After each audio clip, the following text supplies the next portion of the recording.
Major spoilers, not only for Logan, but like 17 years worth of X-Men movies.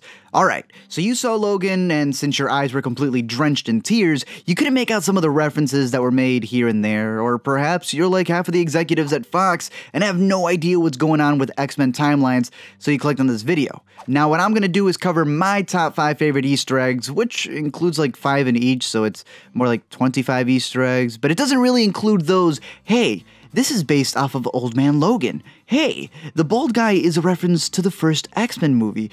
Did you know that the claws are from Origins? At one point, someone mentions Freddy Krueger.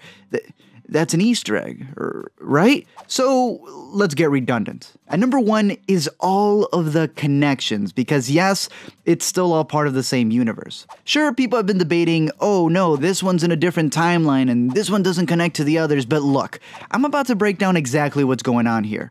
Fox doesn't know what they're doing.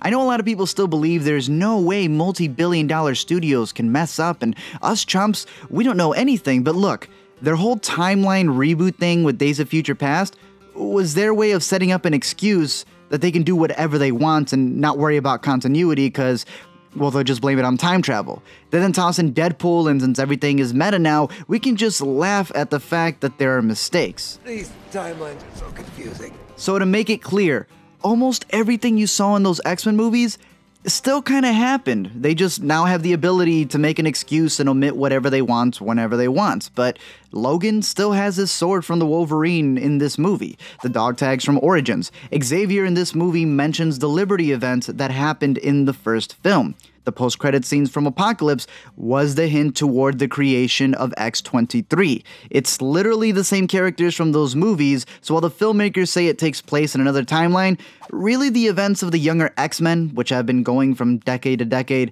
will eventually lead them to all dying in the 2020s like is mentioned in Logan, unless they reboot again. Number 2, the Deadpool teaser. Because he's so meta, instead of it being in the after credits, his scene came before the credits. He makes fun of Superman and his theme, Logan is playing in the background in a theater, and it looks like he's hinting at a possible casting or just making a callback to his co-star who was also in both. It's online too, so if you want to watch it and laugh at an old man dying Uncle Ben style, then go ahead. Number 3, the influences. I was thinking about Unforgiven, and I was thinking about The Wrestler, and I thought how cool that would be to see this great, complex character in a more real, gritty setting. Mangold's the perfect choice as director, not only because he's worked with Jackman in the past, but he directed Walk the Line, and his use of the 2 Johnny Cash songs really works in the movie. The man also turned Logan into a western, having directed one himself and then straight up playing and quoting another one in the movie. To me, that's kind of genius because the movie itself states that it's not like all these other gotta stop the blue light from hitting the sky in my spandex set pieces. It's a fresh take on the superhero genre, which Spielberg himself has even said that it's the new westerns of our age.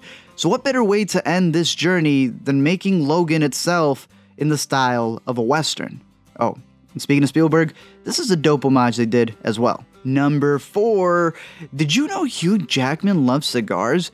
Here, you can see a scene where he steals them, thus referencing to when he smoked one on the set of Saving Private Ryan before his cameo appearance. Number 5, the future. Seriously though, I hope that the upcoming movies focus less on Easter eggs or trying to make these big set pieces and connect it to the comics so us nerds can get all happy, but instead make us happy by telling good stories like they did in Logan. Logan is a great send-off to the character, and my hope is that they focus on the young mutants and have X-23 be the new face of Wolverine for the next generation. I mean, X-Men has always been about social issues, from Xavier being MLK to Magneto's Malcolm X on civil rights, to the mutant gene being a metaphor for puberty, the word being an example of insults, a symbol of hope, and in Logan, by accident, having it be the story reflecting upon the state of our country. Well, it may just be a case of life catching up with art. Before we had found ourselves worldwide in the situation that we are in, with hundreds and hundreds of dispossessed, abandoned people who, just like the 3 principal good characters in our movie, are trying to get to a border and cross it. And crossing it means safety. And where they are is very, very dangerous. Now, we could not have made the connection that the unsafe place is actually the United States. But most importantly, comes my crazy theory. In the cemetery, there is legit a tombstone with the name of Rogers on it, which I'll post an official pic in the comments when it gets released. Coincidence? Absolutely not, since multi-billion-dollar movies don't make mistakes, and the set designer would have purposely placed it there. We all know Chris Evans' contract is almost up. We know that in the comics Cap dies right after the events of Civil War, and we know that Infinity War has got to deliver some big punches. So could this be a symbol that by the year 2029, the universes will combine? Have all these interdimensional, time-bending, fourth-wall-breaking cinematic masterpieces be leading to the team-up of the century? And could they all be united by one simple cameo?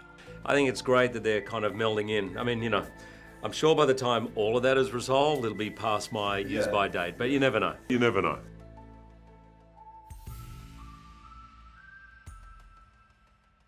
Thank you guys for watching. I hope you liked the video, and if you were looking for a more redundant list of Easter eggs, then there are definitely a lot of other videos that claim to have found all or every single one, only to then ask you at the end to comment if they missed any of the Easter eggs, because they did. But make sure you still have enough ink left on your keyboard to leave a comment on my video and let me know what I missed. And don't forget, if you subscribe and follow me on Twitter, you will receive your own adamantium claws in the mail between 3 to 5 business days. Until then, keep watching movies, and I'll see you guys later.